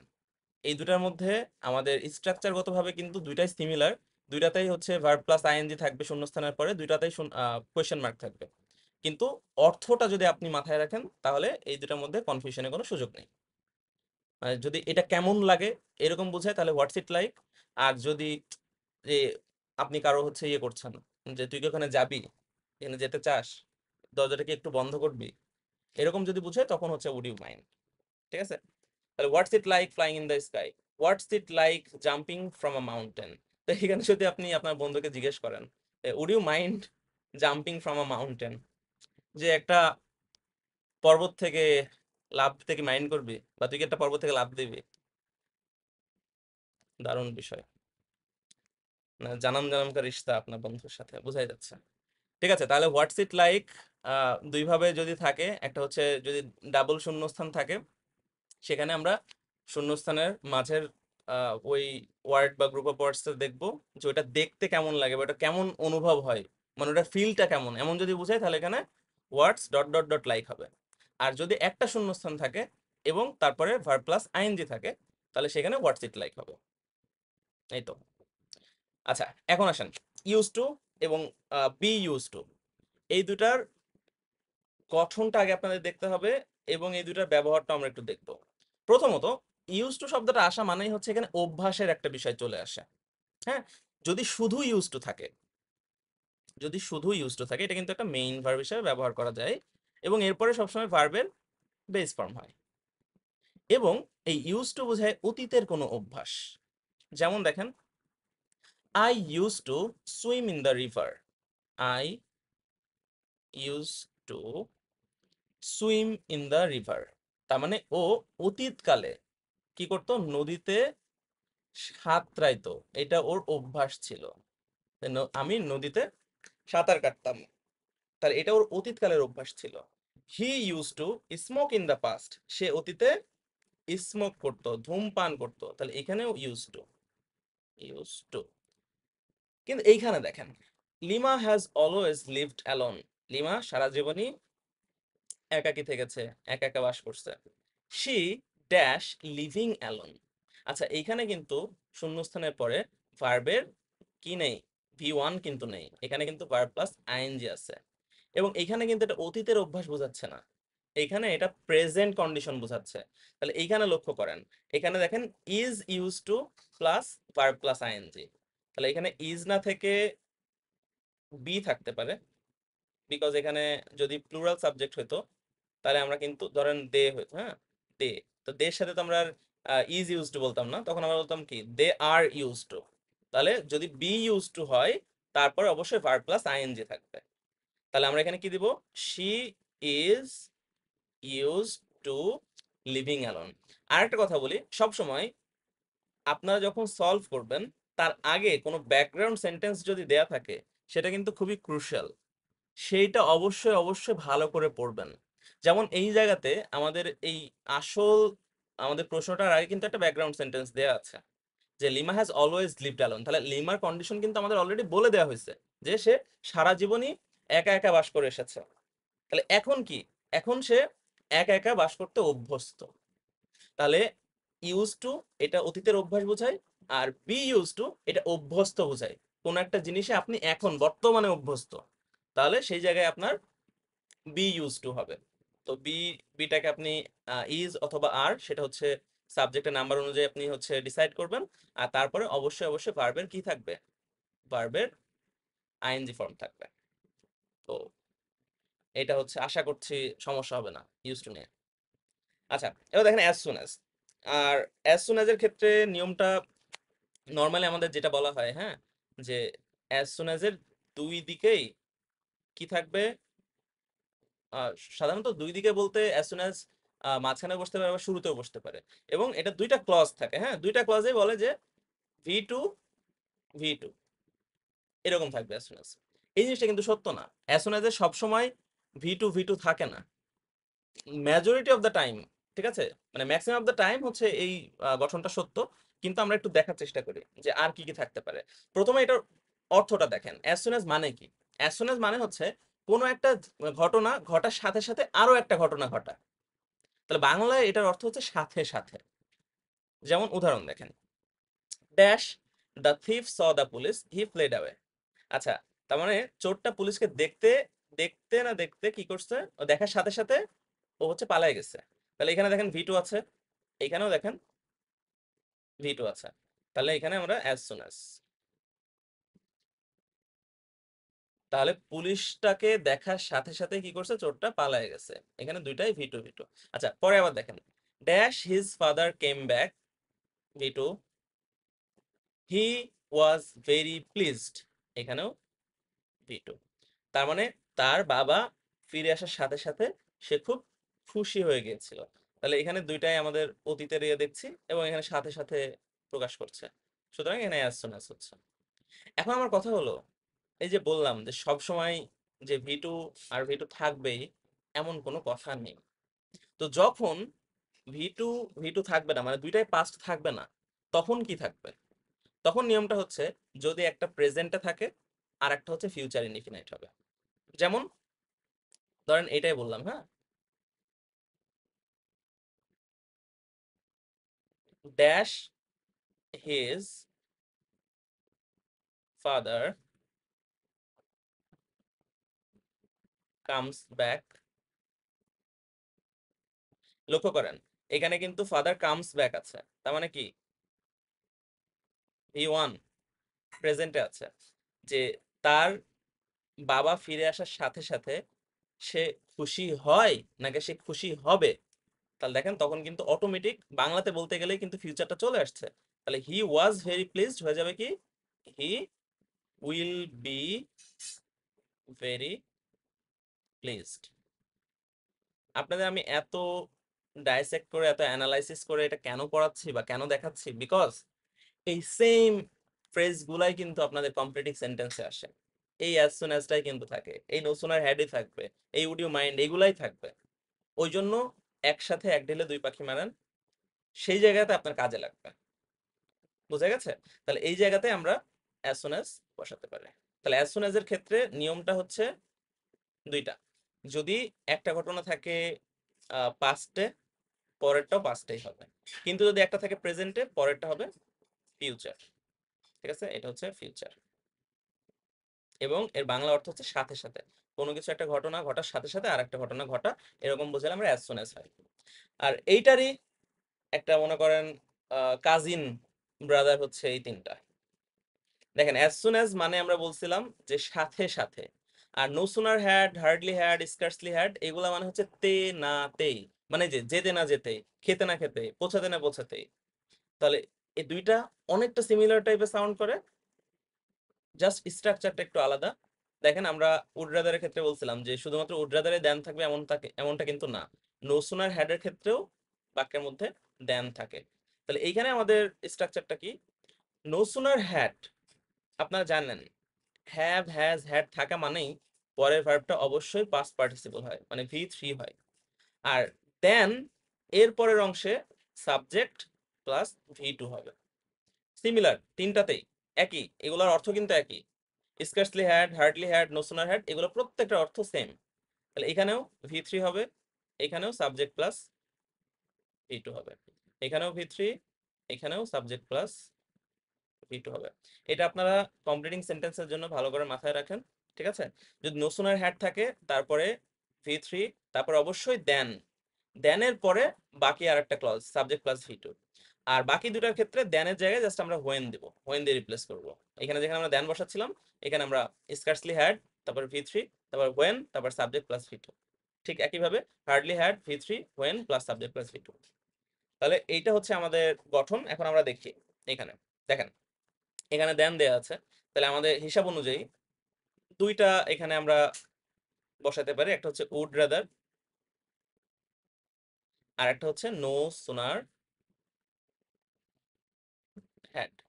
এখন এই দুইটার মধ্যে আমাদের আরো সর্টিং করতে হবে। তার জন্য কি করব? আমরা দেখেন উড রাদারের নিয়মটাও যদি এখানে অ্যাপ্লাই করি তাও আমরা বুঝতে পারবো, আবার নো সুনার হ্যাডের নিয়মটা অ্যাপ্লাই করলেও বুঝতে পারবো। উড রাদারের কি হয়, উভয় পাশে আপনার দুইটা কঠিন কাজ দেওয়া থাকে, তার মধ্যে একটা পছন্দনীয় এরকমটা বুঝাই, তাই না? কিন্তু এই জায়গাতে আপনি যদি একটু লক্ষ্য করেন, আই স্টার্টেড মাই জার্নি আর হি কেম, এখানে দেখেন কোনো এরকম বোঝাচ্ছে না যে আমি এটা করার চেয়ে বরং ওইটা করব। আর এখানে যদি ভার্বের গঠনটাও দেখেন তাও বুঝতে পারবেন। এখানে আছে V3 তে, এখানে আছে V2 তে, এখানে আছে V3 তে, আচ্ছা এখানে, এখানে হচ্ছে V2, এটা আছে V3, এটা আছে V2।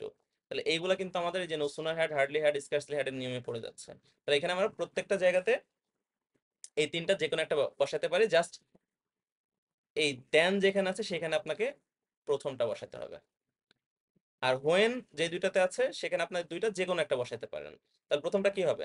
No sooner had I started my journey then he came, মানে আমি আমার জার্নিটা শুরু করতে না করতেই সে এসেছিল। তাহলে এই যে করতে না করতেই, যেতে না যেতেই, খেতে না খেতে, এই টাইপের আমাদের বাংলা অর্থটা হয়। আর নিচে দুইটা কি হবে? এখানে নো সুনার হ্যাডটা ছাড়া বাকি দুইটা যে কোনো একটা দিতে পারবেন। তো এখানে আপনারা দিতে পারেন scarcely had he reached the station when the train left, বা এখানে আপনি hardly had he reached the station when the train left, দুটা যে কোনো একটা দিতে পারেন। যে ট্রেনটা, সরি, সে স্টেশনে পৌঁছাতে না পৌঁছাতেই ট্রেন স্টেশন ছেড়ে গিয়েছিল। এটা হচ্ছে আমাদের no sooner had, hardly had বা স্কার্সলি হ্যাড এর নিয়ম। এখন ইট ইজ হাই টাইম বা ইট ইজ টাইম। এছাড়াও it is high time, it is টাইমের আরো কিছু ভার্সন আছে। হ্যাঁ, ইট ইজ হাই টাইম বা ইট ইজ টাইম ছাড়াও ইট is proper time, it is best time, এরকম অনেক কিছু থাকতে পারে। সবগুলার একই নিয়ম, একই অর্থ, এটা মাথায় রাখবেন যে এটাই সর্বোত্তম সময়। ঠিক আছে, মানে কি, একটা কাজ করার সময় ইতিমধ্যে অতিবাহিত হয়ে গেছে, সুতরাং আর লেট করা যাবে না আপনার, এখনই এটা শুরু করার সর্বোত্তম সময়, এরূপ যদি বুঝায়, তখন আমরা সেখানে it is time, it is high time, it is proper time, it is best time, যেটা থাকবে আমাদের বক্সের মধ্যে সেটা ব্যবহার করতে পারবো। এখন এটা গ্রামার স্ট্রাকচারে আসেন।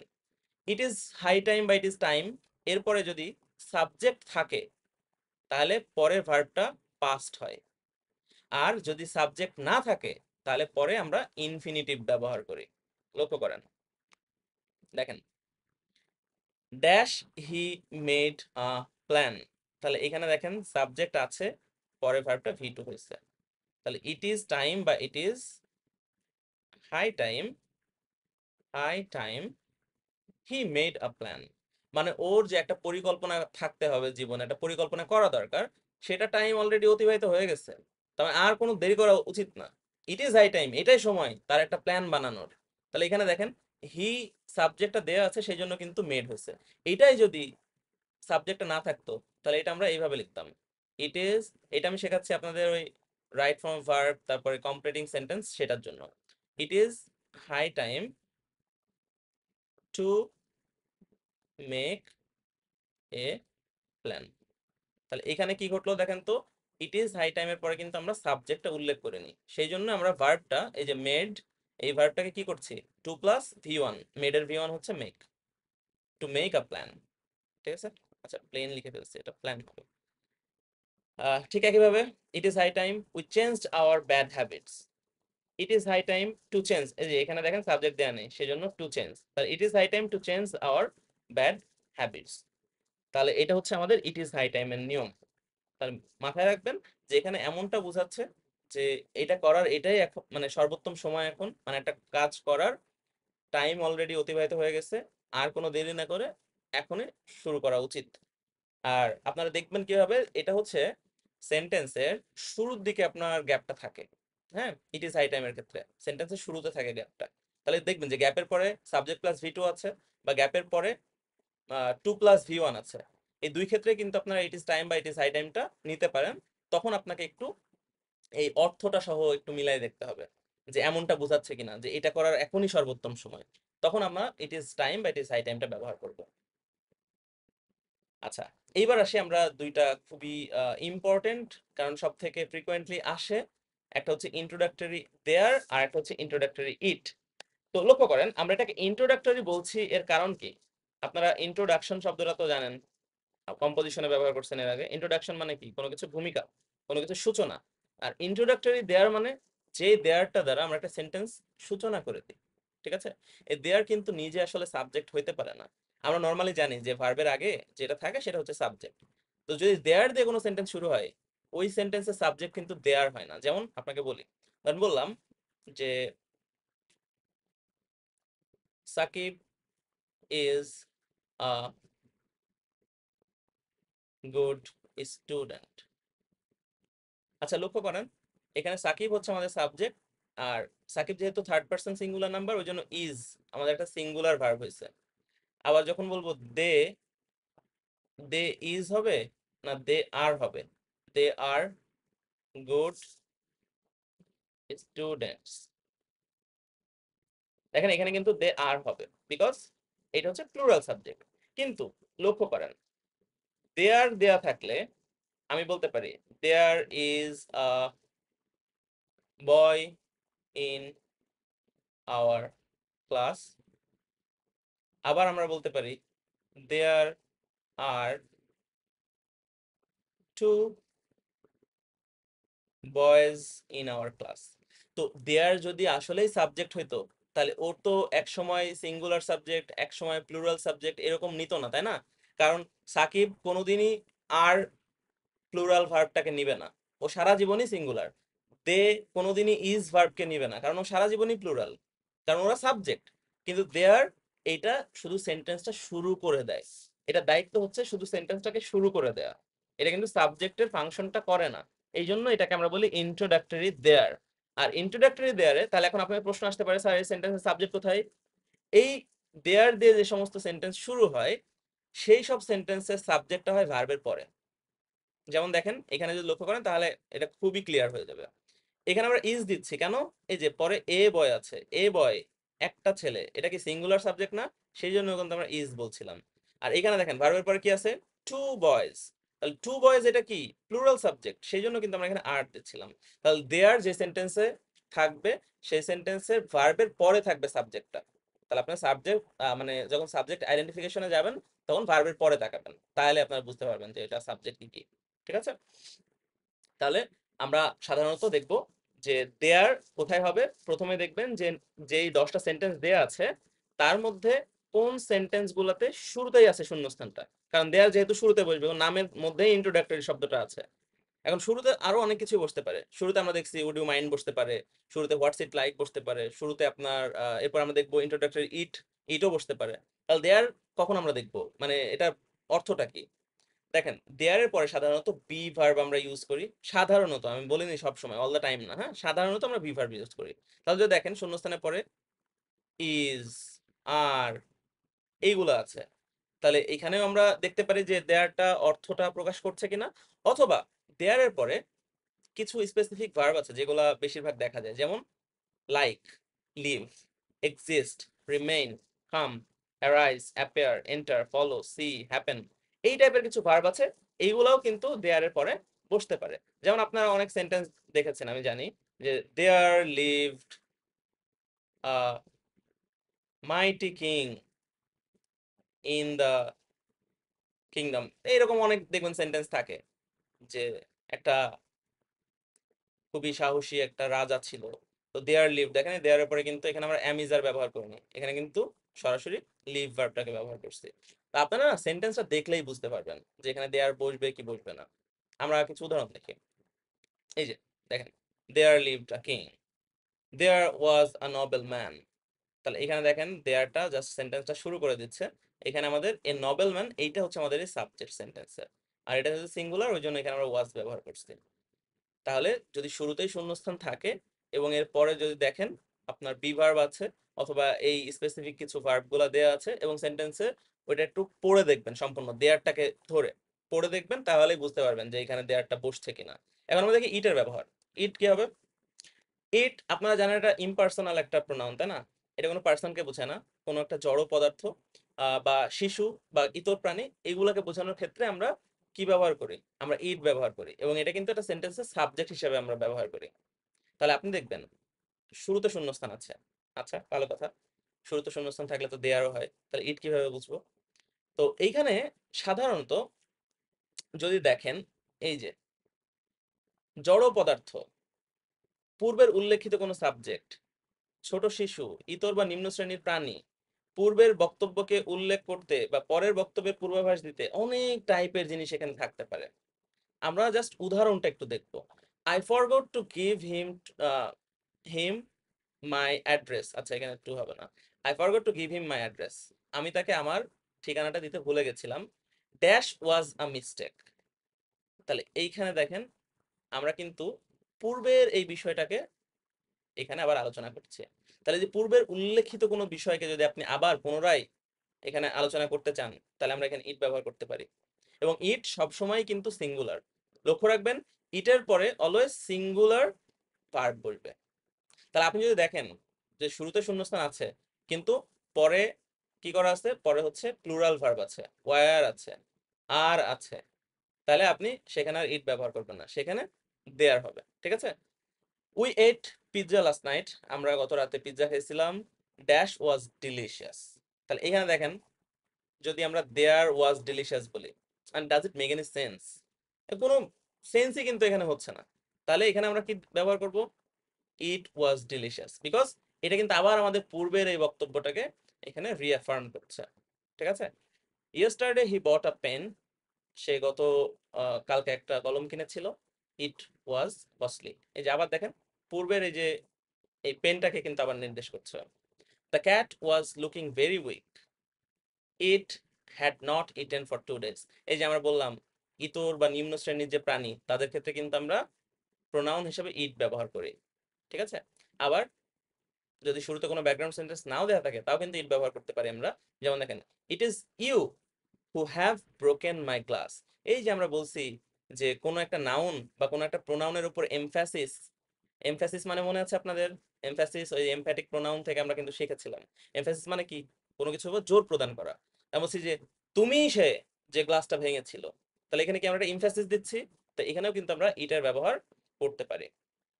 তাহলে নিয়মটা হচ্ছে যখন শুরুতেই শূন্যস্থান থাকবে এবং এই যে আমরা যতগুলো এখানে কারণ উল্লেখ করলাম এবং এবং শূন্যস্থানের পরে যদি একটা সিঙ্গুলার ভার্ব থাকে।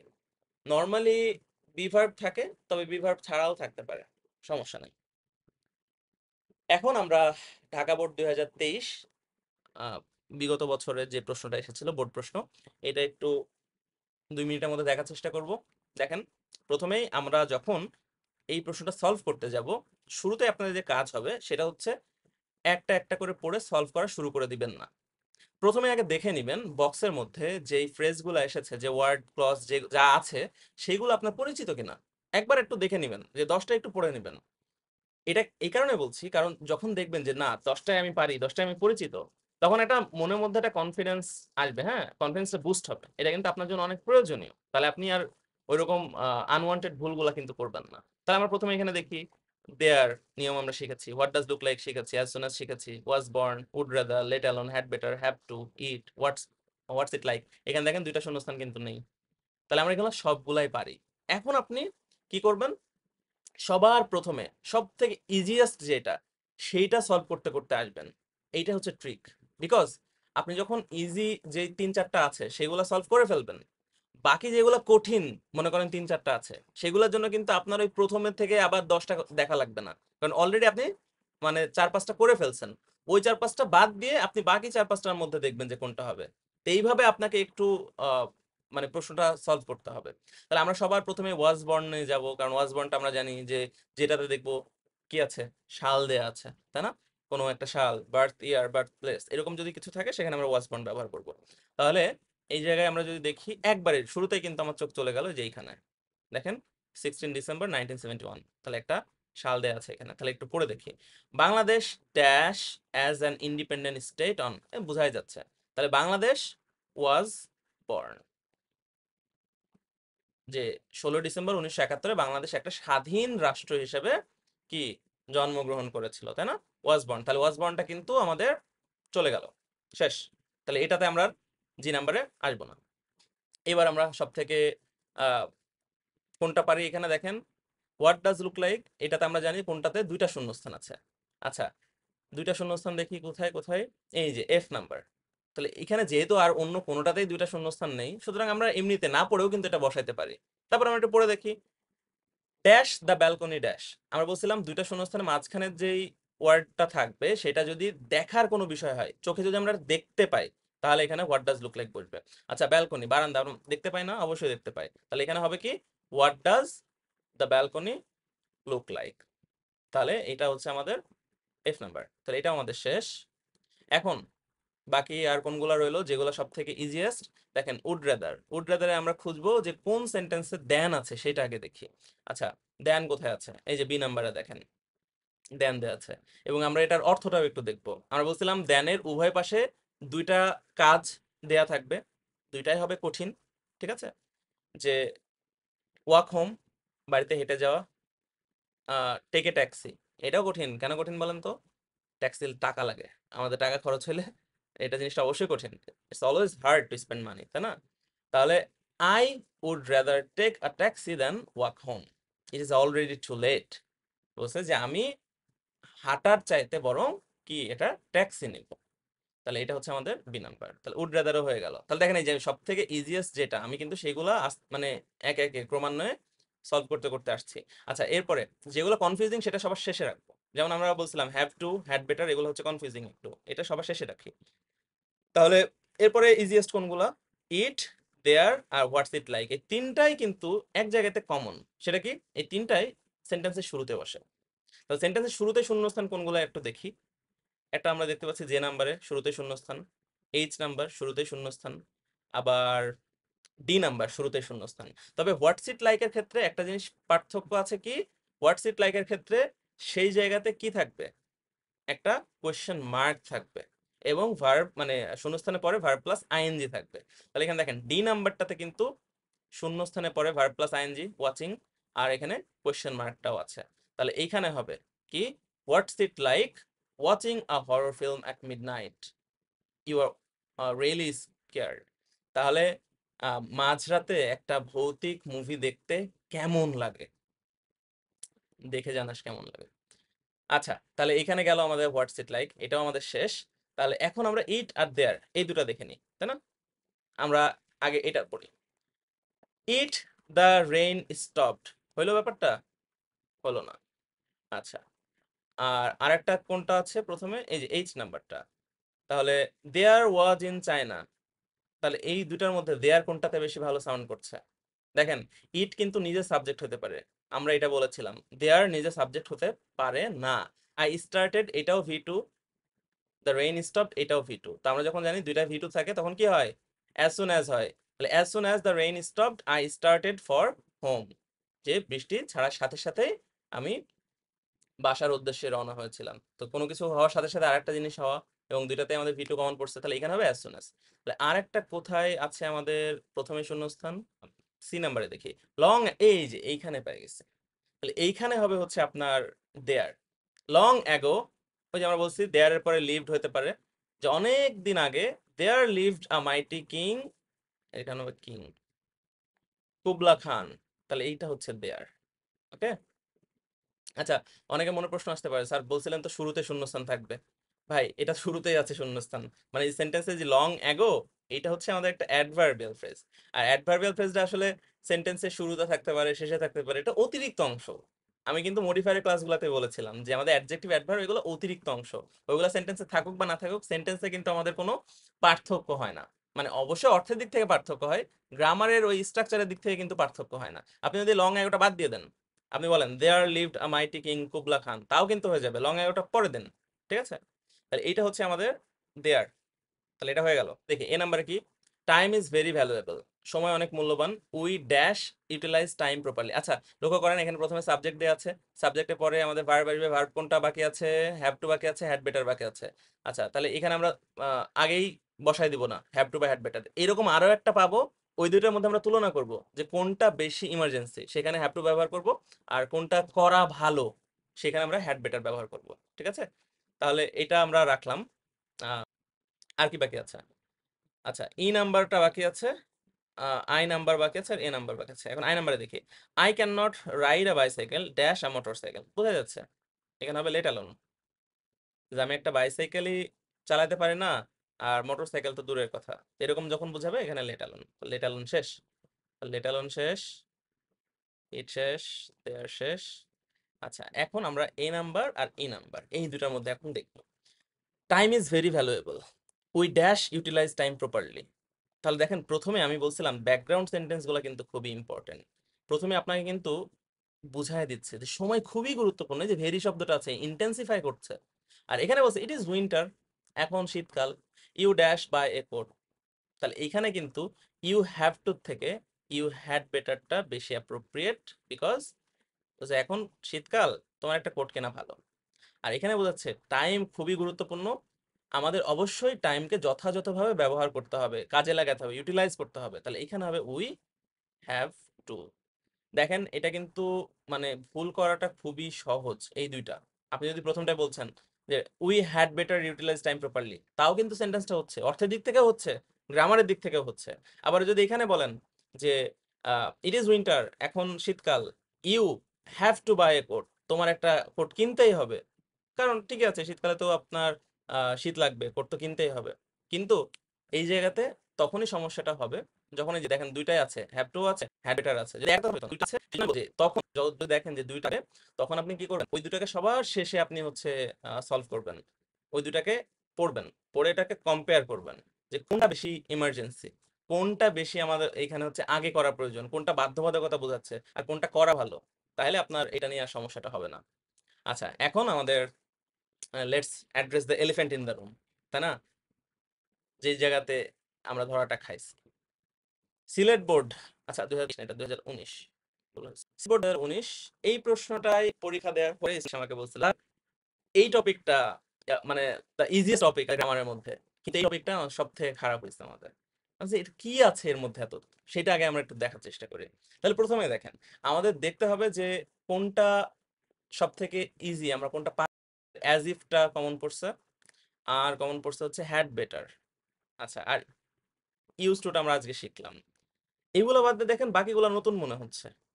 এখন এই জায়গাতে আমাদের অস্ত্র হচ্ছে এই গ্রামারের ফর্মুলার থেকে আমাদের সেন্টেন্সের অর্থগুলা বুঝতে হবে, তাহলে কিন্তু আপনারা এগুলো প্রত্যেকটাই পারবেন, 10টায় 10টাই হবে। তো প্রথমে যদি আমরা আসি উড রাদার, এখানে দেন থাকে, এই যে আমাদের একটা ধারণা, এই ধারণা কিন্তু এই জায়গাতে ভুল হয়ে যাচ্ছে, বিকজ এখানে কোনো সেন্টেন্সের মধ্যে আপনি দেন পাবেন না। তো এখানে আপনার অর্থের দিকে আসতে হবে। প্রথমে দেখেন A number, can I smoke here, আমি কি এখানে ধূমপান করতে পারি? I dash you did not, it's a no smoking zone, এই জায়গাতে হবে উড রাদার। আচ্ছা, এখানে কেন উড রাদার হবে এটা বোঝার জন্য আমরা বাকি অন্যগুলা একটু সলভ করার চেষ্টা করি, লাস্ট আমি বলবো যে ওইখানে কেন উড রাদার হলো। হ্যাঁ, তাহলে এখানে দেখেন বাকিগুলা দেখার চেষ্টা করি, অ্যাজ ইফ, আর বাকি কোনটা আছে, ইজ ইউজ টু, এরপরে কি হয়, এরপরে ভার্ব প্লাস আইএনজি হয়, তাহলে আপনাকে এইটাও একটু দেখতে হবে। তাহলে এখন আমরা একটু সেন্টেন্সের মধ্যে যাই। এই যে এখান থেকে কিন্তু আমি সেন্টেন্স উদাহরণটা তুলে দিয়েছিলাম, ইউজ টুর যে উদাহরণটা। দেখেন, Lima has always lived alone, Lima সারা জীবন একা একা বাস করে আসছে। She is use to living alone, তাহলে আমরা বলছিলাম বি ভার্ব তার সাথে ইউজ টু থাকলে পরে ভার্ব প্লাস আইএনজি হয়, এই যে ভার্ব প্লাস আইএনজি আছে এবং এখানে অভ্যস্ত বোঝাচ্ছে, সুতরাং এখানে ইউজ টু আমরা দিয়ে দিলাম। আচ্ছা, তাহলে একটা আপাতত শেষ। আচ্ছা, বাকিগুলো একটু দেখি আমরা। The car is absolutely fine dash the engine is concerned, বলছে গাড়িটা অ্যাবসলুটলি, হ্যাঁ, খুবই ভালো আছে, dash the engine is concern, মানে শুধুমাত্র স্পেসিফিক ভাবে ইঞ্জিনের কথা বলছে, ঠিক আছে, যে ইঞ্জিনের কথা যদি বলি তাহলে গাড়িটা অ্যাবসলুটলি ফাইন, বাদ বাকি টায়ারের কি অবস্থা, গাড়ির যে বডির কি অবস্থা, এইটা আমি জানি না ভাই। তাহলে এইখানে অ্যাজ ফার অ্যাজ এই অর্থে বোঝানো হয় হচ্ছে as far as the car is absolutely fine as far as the engine is concerned. তাহলে আপনারা যদি এরকমটা বুঝেন, হ্যাঁ, যে প্রথমে আমরা একটা ওভারঅল টোটাল একটা আইডিয়া দিচ্ছি যে হ্যাঁ গাড়িটা খুবই ভালো আছে, যতক্ষণ না পর্যন্ত ইঞ্জিনটা সম্পর্কে কথা হচ্ছে, এর বাইরে কথা হলে আবার এই জিনিসটা নাই। আমি আর একটা অন্য উদাহরণ দিচ্ছি, আমি বললাম যে সে খুবই ভালো student as far as English is concern, মানে ইংরেজি ছাড়া সে আর কোনো সাবজেক্ট পারে না। আপনার ক্ষেত্রে হয়তো জিনিসটা একটু ডিফারেন্ট, ধরেন বাংলা অথবা অন্য কোনো একটা সাবজেক্ট বা ইসলাম শিক্ষা, আমরা তো অনেক আহ, উলিয়া উলিয়া, তো ধরেন বললাম যে she always cuts good figure in exam dash ইসলাম শিক্ষা ইজ কনসার্ন। তাহলে এখানে কি, প্রথমে আমরা বলছি যে পরীক্ষায় সে সবসময় ভালো রেজাল্ট করে, পরে আবার একটা স্পেসিফিক জায়গা বলে দিচ্ছে যে যতক্ষণ পর্যন্ত আমরা ইসলাম মানে ধর্ম শিক্ষা সম্পর্কে কথা বলছে, তাহলে এইখানে আপনার অ্যাজ ফার অ্যাজ হয়। আচ্ছা, we rushed to the station lest we might miss the train, মানে আমরা স্টেশনে খুবই তাড়াতাড়ি গিয়েছিলাম যাতে না আমরা ট্রেনটা মিস করি, but the train was late, এবং ট্রেন দেরি করে আসছে, and we had to wait for an hour, এবং আমাদের 1 ঘন্টা ওয়েট করতে হয়েছে। We dash hurried. আচ্ছা, এখানে একটা জিনিস লক্ষ্য করেন, ভার্বের পরে ভি3 আছে।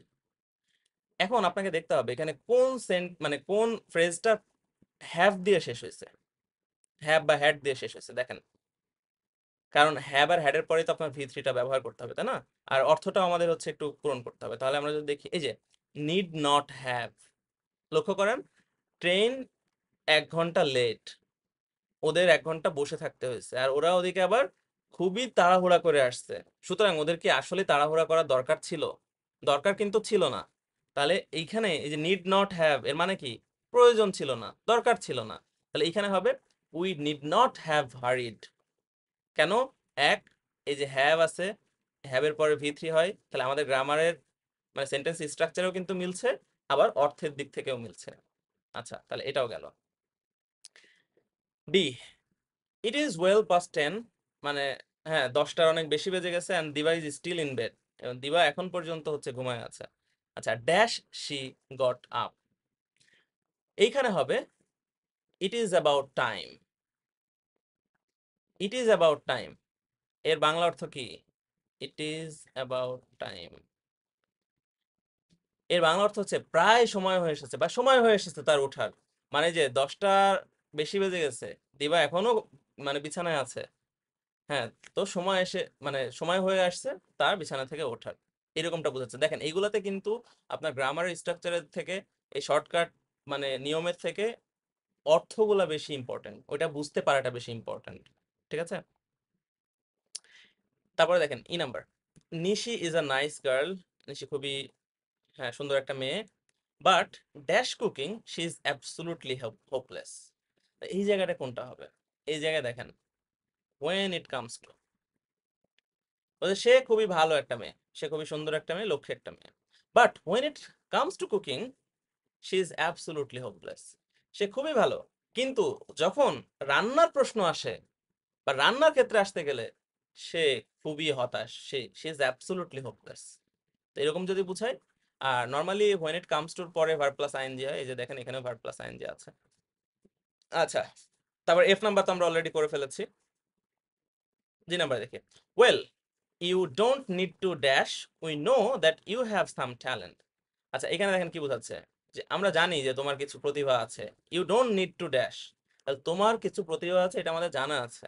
তোমার কি করা লাগবে না, তোমার নিজের ঢোল নিজের পিটানো লাগবে না। এইটাই আপনার এই যে blow one's own trumpet. Trumpet তো আপনারা জানেন একটা বাদ্যযন্ত্র, ট্রাম্পেট, তাই না? আমরা বাংলাতে বলি এই বাগধারাটাকে কি, নিজের ঢোল নিজে পেটানো। তো এটা হচ্ছে কিন্তু একটা ইডিয়ম, তো আমাদের এই ফ্রেজের প্রশ্নে ইডিয়মও থাকতে পারে। তাহলে এইখানে হবে well you don't need to blow one's own trumpet, এখানে এই ওয়ান্স এর জায়গায় হবে হচ্ছে ইওর, কারণ এখানে ইউ আছে, তাই না? আপনি তো প্যারালেলিজম যদি রক্ষা করতে চান, তাহলে এক জায়গায় আপনি বলছেন যে ইউ আর মাই ব্রাদার, পরের সেন্টেন্সে আপনি যদি বলেন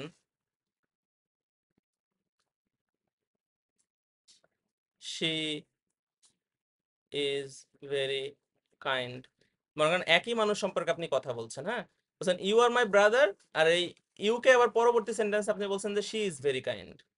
কিছু হইলো? প্রথমত তো জেন্ডারটা ঠিক নেই, ব্রাদার তো আর শি হইতে পারে না, তাই না? আবার হিও যদি বলেন তাও কিন্তু হবে না, কারণ এটা তো আপনি সেকেন্ড পার্সন, আপনার সামনে যে আছে তাকে উদ্দেশ্য করে কথা বলছেন। তো ঠিক একই কারণে আপনি যদি বলেন you don't need to blow one's own trumpet, এটা না বলে আপনার কি করতে হবে, you don't need to blow your your own trumpet, তোমার নিজের ঢোল নিজে পেটানোর প্রয়োজন নেই। We know that you have some talent. তাহলে এটা হচ্ছে আমাদের জি নাম্বার।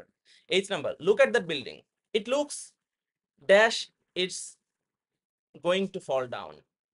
এখানে লক্ষ্য করেন যে বলছে যে ওই বিল্ডিংটার দিকে তাকাও, ইট লুকস, আমরা এখানে কিন্তু দেখছি এর সমস্ত জায়গায় অ্যাজ ইফ বা অ্যাজ দো হয়, যেটা এমন দেখাচ্ছে যেন এটা পড়ে যাবে।